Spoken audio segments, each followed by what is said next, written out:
네, 이어서 마켓 리더 특급 전략, 오늘은 윤지호 이트레이드 증권 리서치 센터장님 함께하겠습니다. 어서 오십시오. 네, 안녕하십니까. 지난 8월에 오셔서 다들 사실 전망이 좀 암울하고 비관적일 때였어요. 여름, 가을 또 4분기 강한 장이 올 걸로 예측을 하셨는데 결과가 맞아 떨어졌습니다. 계속 갈까요? 앞으로도? 많은 분들이 이제 경기 상황이 안 좋으니까 좀 쉬어가야 되지 않겠냐. 최근에 어제 같은 경우는 좀 속도 조절이 나오더라도 그냥 우려하시는 분들이 많은 것 같아요. 근데 저희들의 스탠스는 아직 부담스러운 영역은 아니라는 입장이고요. 네. 속도 조절은 있겠죠. 근데 중요한 것은 너무나 경기의 다운사이징 리스크만 고민하시기보다는 이미 시작된 리스크온 국면을 활용하시는다는 게 더 적절한 전략이 아닐까 생각합니다. 주가를 결정하는 요소가 물론 펀더멘탈이 제일 첫 번째죠. 근데 더 중요한 것은 얼마나 리스크가 완화됐을 때 리스크에 대한 프리미엄을 어떻게 가져가냐가 굉장히 중요한 또 하나의 주가를 결정짓는 요소 중에 하나입니다. 분명한 거는 글로벌하게 리스크온 국면이 시작됐고 이제부터는 유동성이 더 보강되는 국면이 더 이어질 수밖에 없죠. 네. 그래서 저희들은 4분기에 대해서도 여전히 낙관적 스탠스를 유지하고 있습니다. 지수는 어느 정도까지 예측하십니까? 저희가 전에 7월 달에 쓴 자료에서 하반기 2200포인트를 제시했는데요. 예를 들어서 과거에도 이러한 리스크온 국면에서 최소한 10개월 예상 PER로 한 10배는 갔었다. 그래서 그 정도 쓰면 2150인데 뭐 글로벌 증시가 이미 기술적으로 고점 근방에 와 있다면 우리도 못 갈 이유는 없지 않나 생각하고 있고요. 가장 하나 부연해서 말씀드리고 싶은 거는 요새 한 이틀간 최근에 유가가 급락하니까 이게 경기를 반영한 것이다. 또 굉장히 좀 우려 섞인 시선을 많이 보이시는데 어쩌면 유가가 여기서 급하게 올라왔다면 굉장히 고민스러웠죠. 왜냐하면 유동성이 결국 상품 시장에 인플레를 우려를 바로 야기할 수 있었으니까요. 오히려 유가를 갖다가 정책적으로 약간 더 제어하는 듯한 움직임이 있었기 때문에 이 역시 길게 보면 여전히 좋은 변화가 아니었나 이렇게 판단하고 있습니다. 네, 유가 부분은 뭐 미국 대선을 좀 생각해야 될 겁니다. 미국의 기름값 오르는 것 때문에 지금 행정부가 상당히 표가 낄까봐 고민들 하고 있거든요. 그래서 뭐 셰일 가스 열심히 개발한다는 것도 마찬가지고 비축유 풀겠다는 것도 마찬가지고 좀 누르고 있는 것 같습니다. 7월에 2200을 얘기하실 때는 사실 꽤 멀어 보이는데 지금 9월에 2200은 또 기대감이 높습니다.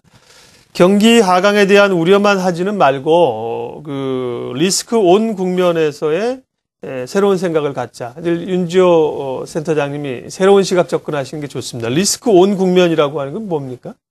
그러니까 결국 주가를 선택하는 변수 중에 하나가 가장 알파적인 펀더멘탈 요인이 있고 또 하나 중요한 건 위험이 감소했을 때 지금까지 위험에서 피하고자 하는 욕구가 강했다면 떠밀리는 거죠. 그래서 제가 항상 말씀드리는데 드라기나 버냉키가 발언을 보시면은 굉장히 과장된 발언, 과장된 정책이 나와요. 과연 이거에 노리는 게 뭐냐면 돈이 안 돌기 때문에 결국은 현금을 화폐를 갖고 있는 사람들에 대해서 위협을 하는 거죠. 결국 이러한 정책이 결국은 좀 더 경기가 살아날 때까지는 외통수 전략으로 이어질 가능성이 높다는 게 중요합니다. 그러니까 우리가 이 정책이 얼마나 효과 있냐를 묻기에 앞서서 이러한 정책 기조가 얼마나 더 이어질 수 있냐가 중요한데 결국은 이러한 기조가 이어질 가능성이 높다. 이렇게 본다면은 다가오는 4분기에 대해서 너무 두려워들 하시지 말자라는 게 기본적인 입장입니다. 그러니까 리스크 온 국면이라고 하는 것은 위험 자산에 대해서 관심을 갖기 시작하는 국면 이렇게 해석하면 되겠죠? 리스킹을 그러니까 테이킹하는 국면입니다. 그렇죠. 우리가 뭐 리스크 테이크 혹은 리스크 러버 이렇게 얘기하는데 위험에 대해서 그만큼 이제 부담이 좀 줄었다는 겁니다. 다만 이제 추가 상승을 위한 위험 요인들도 여전히 상존해 있습니다. 대표적인 게 어쨌든 경기 얘기이고 실적 얘기인데요. 크게 뭐 거기만 빠지지 말자고 주장하시는 이유는 어디 있어요? 일단 G2가 중요하죠. 근데 제일 먼저 봐야 되는 게 미국인데 다행스러운 거는 미국은 계절적으로 4분기 항상 경제 지표가 좋아졌다는 거죠. 그림 하나 보면서 말씀드리겠는데요. 이게 미국의 OECD 선행지수입니다. 보시면 항상 요새도 이렇게 좋진 않죠. 하강 기조 있죠. 근데 2010년도 그랬고 2011년에도 그랬다는 겁니다. 그래서 결국 9월부터는 항상 2년 연속 반복도 개선되었는데 물론 미국의 소비가 금융위기 이후에 그런 소비 시즌에 몰려서 나오는 경향도 있고요. 당연히 소비 시즌에 활력이 나오다 보니까 그때 서비스업의 임시 고용도 늘어납니다. 그러니까 최소한 이거 지표가 확인되는 게 11월, 12월이라고 본다면 미국 쪽에서는 좀 긍정적 변화가 4분기에 더 기대할 수 있는 국면이 될 수 있고요. 두 번째는 주택입니다. 결국 주택시장이 드라마틱하게 변화가 나오고 있는데요. 이게 C실러 주택가격 지수입니다. 저희가 이거 와이어의 베이스로 보고 있는데 중요한 건 얼마 속도가 나오냐의 고민으로 들어갔죠. 이미 개선 여부가 아니라. 근데 C실러 같은 경우에 플러스로 돌아서서 올라오고 있습니다. 최근에 보면 좀 우려됐던 기존 주택 매매 가격마저 중간 가격, 평균 가격 모두 돌아섰습니다. 결국 이게 두 달 뒤에 레깅이 있는 데이터인데 한 10월에 가면은 아마도 미국 주택시장에서 상당히 극적인 어떤 변화가 나올 수 있다. 그러니까 제가 말씀드린 건 미국은 4분기에 계절적으로 강화되는 시기라는 점도 꼭 염두에 둬야 됩니다. 다만 좀 문제가 되는 게 중국입니다. 중국 증시도 빠지고 있지만 경제가 상당히 안 좋죠. 근데 저희들이 계속 강조드리는 게 뭐냐면 중국만 마냥 9% 10% 성장할 수도 없는 거라는 겁니다. 그러니까 그림 하나 보면서 말씀드리겠는데요. 이게 GDP 증가액입니다. 2011년에만 중국의 GDP는 13조 7천억 불이 늘었어요. 이게 어느 정도 규모냐? 우리나라 GDP 같은 게 하나가 더 늘어나는 거죠.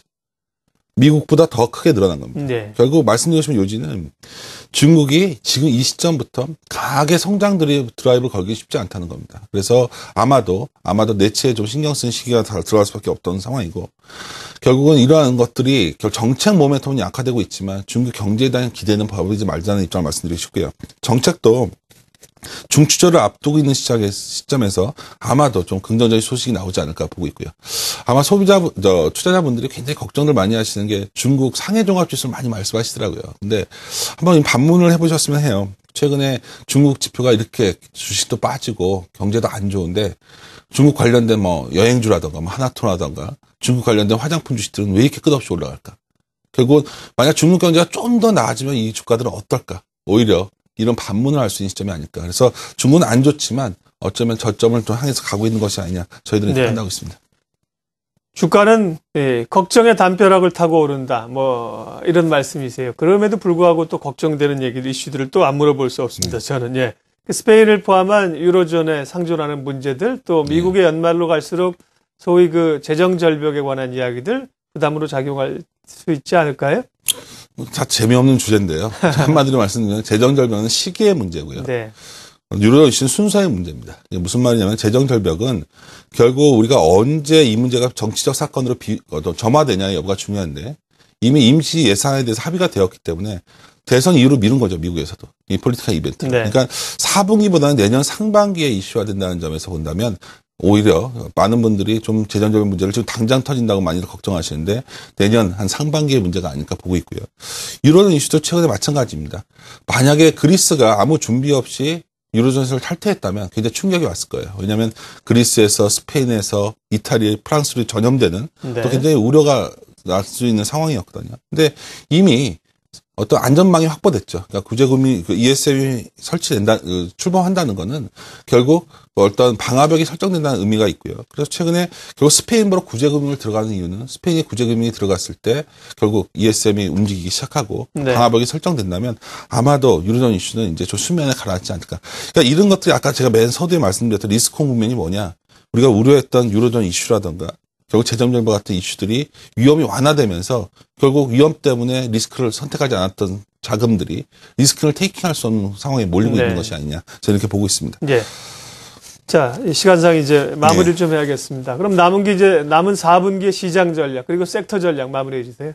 한마디로 말씀드리면 주식은 모두 그로스를 선택하는 겁니다. 최근에 보시면은 컨텐츠 관련주들, 미디어라던가, 엔터라던가. 그로스란 성장. 그렇죠. 그러니까 성장이 있는 것들은 여전히 주가가 오르고 있는데 이유가 있는 겁니다. 그래서 그쪽에 대해서 저희들은 폄하하는 생각은 없고요. 싸이의 요금 유행을 보면서 이런 것도 다 해당되는 겁니다. 근데 또 중요한 게 뭐냐면은 우리가 삼성전자와 현대차만을 위한 시장은 아니라는 거죠. 그러니까 우리가 전체 시총 중에서 이익의 그로스 중요하지만 이익 비중이 커지는 것도 보셔야 됩니다. 많은 분들이 시장에 상단을 제한을 두고 있기 때문에 다 중소형주로 몰리고 있지만 중요한 것은 결국 전체적 턴어라운드에 대한 기대감도 동시에 반영되는 구간이다. 그래서 대형주 중에서 시총의 이익 비중이 커지고 있는 운송이라던가 아니면 비철이라던가 아니면 화학 중에서 좀 하이브리드 화학 같은 것들은 지속해서 대형주라도 관심을 주셔야 되는 시점이 아닌가 보고 있습니다. 네, 오늘 마켓 리더 특급 전략 또 색다른 시각과 전략 들었죠. 윤지호 이트레이드 증권 리서치 센터장님 함께했습니다. 고맙습니다. 네.